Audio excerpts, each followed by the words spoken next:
Hi, it's Kirby Sommers, and I want to welcome you to my true crime podcast. Today is August the 12th. It's Friday, and I'm going to be discussing several people and events that are currently making headlines. Among them, Stephen Mnuchin, um, Jeffrey Epstein, Jean-Luc Brunel, Donald Trump, Meghan Markle, and a few other people who are in this circle. First, and I'm a little serious today because I realize that a lot of the people that are following my Twitter account, and by the way, thank you to a lot of my new normal followers, are pretty much just keeping an eye on what I say so that they can go and tell the other side so that, it's not just the other side anymore. They have their spies on my Twitter account. Um, However, and I have a story that you're going to love about one of these spies, who in fact is Prince Andrew. That happened 2 years ago. But before I get started, again, thank you for the people who just became new patrons on my Patreon, people who decided, you know what, I know that Kirby has to be careful about what she says on Twitter, and I do because otherwise the platform will be gone, and that's why I have a newsletter. So it's called the Epstein Project Newsletter. As I've said in other shows, it is in its fourth year. Uh, the information, because I've been, uh, everybody wants to know, how do I join? How do I join? How do I become a member? It's in the description box below. I have a direct link. It is a paid newsletter. Everyone has a paid newsletter. It's not just myself. It takes a lot of time to research my newsletter. It's full of new information. I don't recycle news. I actually research and connect dots and use my own experience, having spent 8 years in this world of sex trafficking and secret deals and spies and how the government basically says one thing, but they do another. If you don't think that we're living in George Orwell's 1984, where we have the right to say anything is gone, then you have to open your eyes. Yeah, I have a newsletter because that's where I can say what I want to say without being censored. I can't do that here on Twitter or on YouTube or my Patreon to some extent, but it's still a platform that's not owned by me. So if you want more than I give you here, more than I give you on Twitter, then it would be my books, which sometimes are censored, even that's censored sometimes, um, or my newsletter. Otherwise, read between the lines because I do try to give you as much information as I can. So I'm going to start with the fact that in December of 20, oh, like the video. Sorry, like the video. It's just my brain is full of all of these interesting interlocking relationships among a very small group of people, and it's the same names that keep coming up. But like the video, please, and subscribe if you have not. So 2 years ago, a little over 2 years, well, almost 2 years ago, in December of 2020, I wrote a story, it was one of my essays for my Epstein Project newsletter. And in this particular case, I posted it on my website. It was in December of 2020. And I'm going to share what I wrote with you. It was about Stephen Mnuchin and Jean-Luc Brunel. However, on my website, and I'm sure those of you who have websites can do the same thing, you can see the IP address of who visits your pages, see what they read, see, how long they were on your site, see what other pages they read, see where it comes from.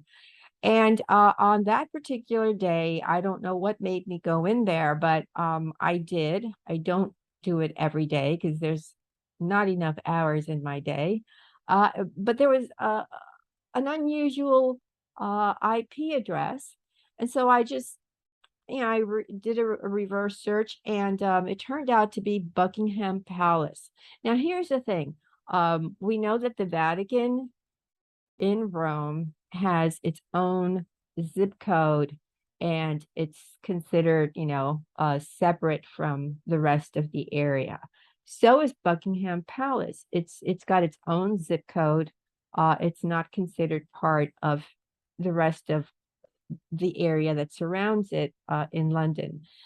So it was clear to me that, in fact, I really did feel it was Prince Andrew, because I remember sending an email, which I still have, to one of my close friends. And I said, oh my goodness, you're not going to believe this. Prince Andrew was on my Facebook, I'm sorry, on my website.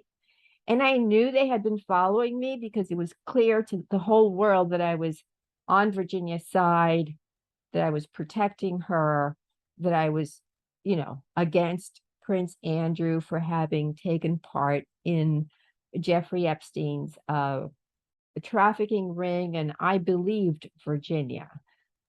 So that my friend said, well, it could have been someone working for him. And yeah, we know that Prince Andrew has trolls, but this came from Buckingham Palace. And initially I thought he was just curious, because when Virginia Giuffre made the allegation against him, she said that it was 3 times, and that the third time happened on Little St. James, which was Jeffrey Epstein's island. And during that time, Jean-Luc Brunel, she alleged, brought in 8 other girls, minor girls from other countries, who joined them in a group thing. So at that time, I had never heard about Meghan Markle. I just, in passing, but I paid no attention to her. And so I didn't see beyond the fact that, oh, okay, maybe Prince Andrew is concerned about Stephen Mnuchin, because Stephen Mnuchin has the connection to Jean-Luc Brunel. And I left it at that. However, fast forward to this summer, when I caught up to the fact that, oh, well, wait a minute, Meghan Markle is very connected to the people in Jeffrey Epstein's world. And I've already done several podcasts on that. I'm not going to repeat myself. They're in my playlist. So please, feel free to listen to those again. However, it is alleged, and I'll get to this after I discuss the Brunel stuff. It is alleged that Meghan Markle dated Stephen Mnuchin. Okay, we'll get to that later. And so it occurred to me, when I became aware of this little cozy relationship, that perhaps Prince Andrew, and again, in another podcast, I mentioned the fact that it's my understanding that Meghan met Andrew in 2001. And the details you can hear in my other podcast. So then it became pretty clear to me that, aside from perhaps Prince Andrew being concerned about the Mnuchin information I put, which is connected to the Jean-Luc Brunel thing, which is then connected to his romp, let's say, alleged romp in Little St. James with girls supplied by Jean-Luc Brunel, it became kind of a little bit, oh, wait a minute, maybe he's concerned because Mnuchin is connected to Markle and Markle is connected to them both. So yeah, they have been watching my Twitter very carefully and everything I write. And so, that's just the way it is. People who have nothing to hide don't poke around in other people's website or on Twitter with their spies to see what you're saying about them. So if these people were actually innocent, as they all allege, they all say, oh, I did nothing. I don't know that person. It goes on and on and on and on. Nobody knows anyone at the end of the day because they won't admit to it. But if they really did not know these trafficked minors, then they would have no reason to have spies on my Twitter or people following everything I do. So, okay.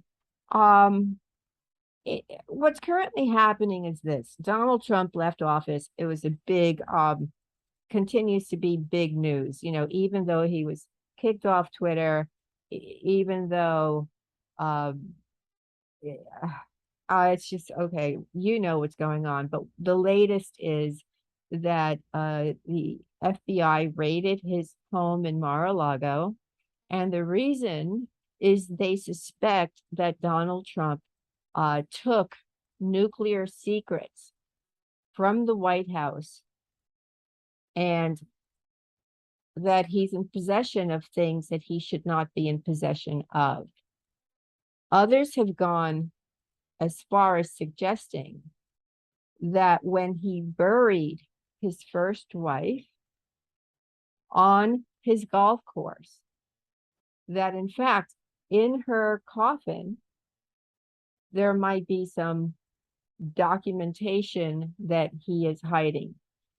So the nuclear secret thing is really an interesting case because in 1984, Robert Maxwell, who was Ghislaine Maxwell's father, was able to bribe then Senator John Tower. He was a senator for many, many years from Texas. He was a very frisky man who enjoyed young girls, and Robert Maxwell knew this, and he kept him supplied with young girls. He bribed him. It didn't even cost that much to bribe him. $200,000 per year given to John Tower, made it so that Tower turned around and gave Robert Maxwell, on behalf of Israel, the ability to go into Sandia laboratories, which is where the nuclear secrets of the United States are kept. At that time, 2 scientists became concerned about this smooth talking operator who showed up, with a beautiful blonde assistant holding his attaché case. And, the whole thing was surrounded the Promise software. Don't lose sight of the Promise software because it remains relevant and few people are aware of the importance of that situation because we still have the same people like Kenneth Starr was connected to the Promise software. We have almost all the players connected into the future around the Trump presidency. Bill Barr, a lot of the attorneys that were connected to Jeffrey Epstein, the same players show up again. This is not a coincidence. So I want you to not forget the Inslaw case, the Promise case, and the reason Danny Casolaro lost his life. Okay, so it is thought that Donald Trump has now escaped with nuclear secrets, except that when Robert Maxwell walked into Sandia laboratories and made off with the nuclear secrets of the United States, and those 2 scientists became concerned, they turned around and they called the FBI.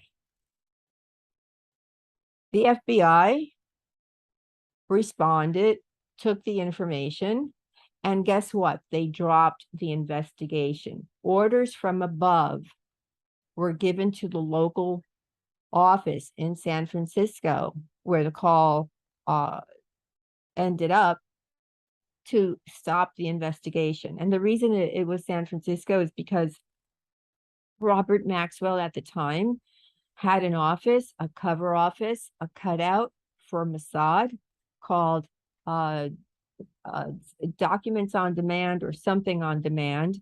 And he had one of his daughters, Isabel Maxwell, taking, information on demand, taking care of that office for him in San Francisco. However, the investigation into the possible theft by Robert Maxwell of nuclear secrets was dropped, just like the investigation against Jeffrey Epstein was dropped in 2005. These things are not a coincidence. So suddenly, let's fast forward to now. Donald Trump allegedly has made off with secrets, nuclear secrets. The concern is Trump going to sell these nuclear secrets? Has he already sold these nuclear secrets? And this takes us back to Stephen Mnuchin. Stephen Mnuchin, as you know, was nominated by Donald Trump to become the 77th United States Secretary of the Treasury. He had no political experience. He was in the movie business. He is the son of a man who is very wealthy. And there's still a big story that I've been sitting on regarding his father connected to Epstein that I have not written, which will be in my Epstein Project newsletter at some point soon. However, Stephen Mnuchin was hired by Donald Trump. I'm going to call it hired because that's pretty much the way it worked. During his time in Donald Trump's White House, he was able to raise, Stephen Mnuchin, about $2.5 billion for his new firm called Liberty Strategic Capital. And most of this money came from the Middle East, including Saudi Arabia. So the news is, the speculation is that there's approximately not a 0% chance, not a 50% chance, but 100% chance that copies of the most sensitive classified documents are already owned by Vladimir Putin, Mohammed bin Salman, who I will get into later on in this podcast concerning Meghan Markle, and whoever else paid money to both Jared Kushner, to Stephen Mnuchin, and to Donald Trump. This is considered the treasonous. The Rosenbergs, if you remember, were executed for stealing nuclear secrets of the United States. They were executed. Robert Maxwell was allowed to walk away with these, and Donald Trump is being given a difficult time. It will be interesting to see the outcome of this.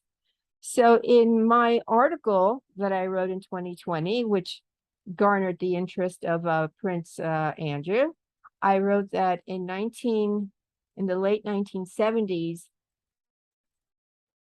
Jean-Luc Brunel and his associate, Claude Haddad, were suspects in the murder of a young girl. And the case mysteriously disappeared.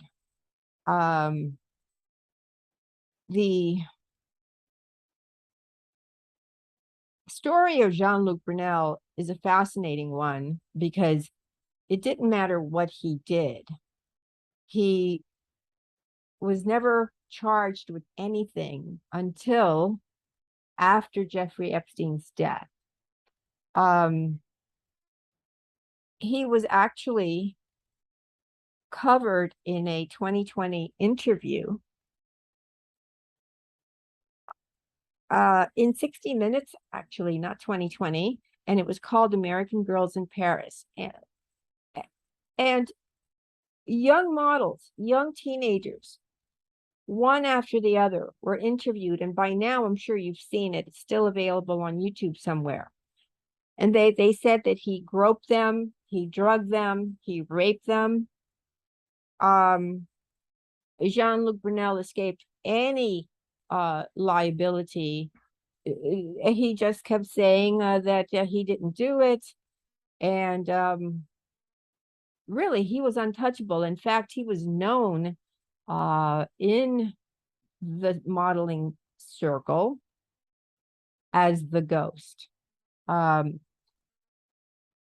Stephen Mnuchin appears to have been a friend of Jean-Luc Brunel. So I'm going to give you first the way he shows up as being connected to Jean-Luc Brunel on paper. And then I'm going to tell you what I discovered by talking to a former model. So in the late 1980s, before he became a member of Donald Trump's cabinet, Mnuchin served in an official capacity for one of the businesses run by Jean-Luc Brunel. He is listed as the official state point of contact for a company called Next Management Corporation. It was formed in 1988 by Jean-Luc Brunel and Arnaud Brunel. However, so like every corporation that somebody starts has not just the name of the organization, but it has a point of contact. Typically, the point of contact is the attorney that has, helped you, or the attorney of the firm. In this case, the documents that were obtained from the Department of State for Next Management Corporation states that the person to contact would be Stephen Mnuchin. So Mnuchin claimed that he never met Brunel, he never met his brother, he never did business with any of them. His office confirmed that, oh, well, yeah, he was friends with Faith Cates, who was also the owner of Next Modeling Agency. So the Brunel brothers co-founded that company with Cates in 1989, and owning a 25% stake in the company for a couple of years. Again, the address under Mnuchin's name is the address for Next Management Company, but it's very clearly Stephen Mnuchin's name. So when I was doing the investigative work regarding my piece for my Epstein Project newsletter around Stephen Mnuchin, I discovered that the models knew him very well. And one of them said, yeah, he hung out with Brunel all the time. And so they all knew, allegedly, Stephen Mnuchin. And let me just give you a little bit more info about Mnuchin. He went to Yale University. He was a member of the Skull and Bones Society. That's that secretive society that the Bushes were part of, 3 generations, 4 generations of the Bushes. It's that very prestigious secret society that a lot of the presidents are connected to. It's the kind of secret society whose members end up meeting at these other secretive places, and where they make the selections as to who will be the next president, so on and so forth.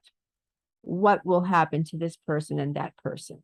So they do this typically at Bohemian Grove. What happens there, according to a woman who disappeared by the name of Kay Griggs, who is the wife of a high-ranking military official who disappeared after she gave I believe it was a 7-hour interview trying to save her life, where she sat down and spilled the secrets shared with her by her husband, who was part of the secret society that ran the world, that run the world. And then she kind of disappeared. So no one knows where she is. I'm going to have to, say I'm very sad to think that she might be dead, but no one knows where she is. And she talked about Skull and Bones. And basically what she said was that the initiation rite is, one of the other male members, as several of them get on top of the new member, and something happens to them that is, I can't describe on the air, but you get my drift. And that pretty much seals their fate, if you will, because they're not going to ever disclose this humiliating thing that happened to them. And now they're part of the so-called brotherhood. So Mnuchin was part of that. Now, for one of the things that I began to hear when I stumbled across information that led me to believe, wait a minute, there's something about Meghan Markle that I need to really look into. And that was a lot of the men that she appeared to have been, quote, dating, and I'm using that term in a very light way, were people that were very, very closely connected to Jeffrey Epstein. So somebody like Stephen Mnuchin, for example. So it is alleged that she was dating him during the time that she was on that show, the Howie Mandel show, the Deal or No Deal. So she was on that show for 34 episodes between the years 2006 and 2007. And during the time that she was a briefcase girl, it is also alleged she was still a yacht girl. And I have described what that is in a previous podcast or two or three. And that Mnuchin took her to Obama's White House. However, it wasn't like you guys have seen a photograph of Stephen Mnuchin. He's not like the kind of man that women would drool over and really want to like go out with. So Mnuchin, it is alleged, did sort of part with financial currency in order to have the company of the very pretty Meghan Markle, which she was in the habit of receiving, allegedly. So the other person I want to discuss briefly would be, you know what, I'm already going very late into this, but I will say that when Meghan Markle married Prince Harry, which she did on May 19th of 2018, one of the gifts that she received was a pair of earrings worth like $600,000 from Prince Mohammed bin Salman. And this happened, and she was criticized terribly because she wore them like 3 weeks after the murder of Jamal Khashoggi. She wore these earrings, very expensive earrings. And she's worn them several times. Now, Mohammed bin Salman was another one of Jeffrey Epstein's very close friends.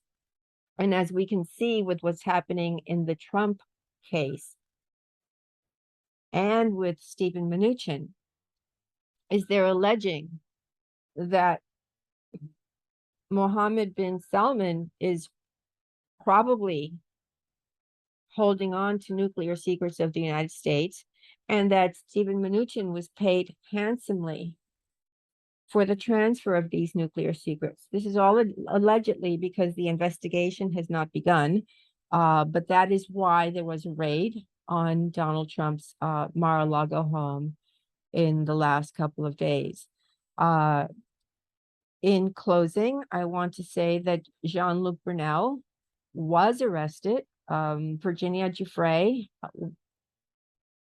made it clear that Jeffrey Epstein uh,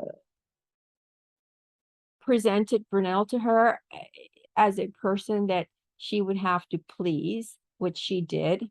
Virginia is very brave. She traveled to Paris to make sure that Brunel was arrested and to testify against him. He was jailed on December 16th. He was basically arrested while he was trying to flee. He was trying to board a flight to Dakar in Senegal, and he was arrested. However, on February 19 of this year, he was found dead in his jail cell, and it is said to have been a suicide. Obviously, all these suicides, I don't believe that happened. Prince Andrew finally settled the civil lawsuit against him, again brought by Virginia Giuffre on February 15th. And I will continue this more in depth as the analysis continues regarding what's happening with the nuclear secrets of the United States. But remember what I said, the Promise software, although it's next gen at this point, but it was stolen from the Hamiltons, who own Inslaw. And it is the reason that Danny Casolaro lost his life. There is a connection that I don't see anyone making. In my book that I refuse to put on Amazon because of the sensitive content, Creating Epstein, Bill Barr, Leslie Wexner, and the CIA, I add this information. So it's only available on my website. It's available for you if you want it on my website. I'm just being uber sensitive and uber careful because I'm not interested in having fake bad reviews posted on my books just because the other side would rather you don't read what's going on in the world. However, listen, it's only 9 in the morning for me. So I'm going to say, have a good day, enjoy the weekend, and like the video, subscribe. Talk soon. Bye.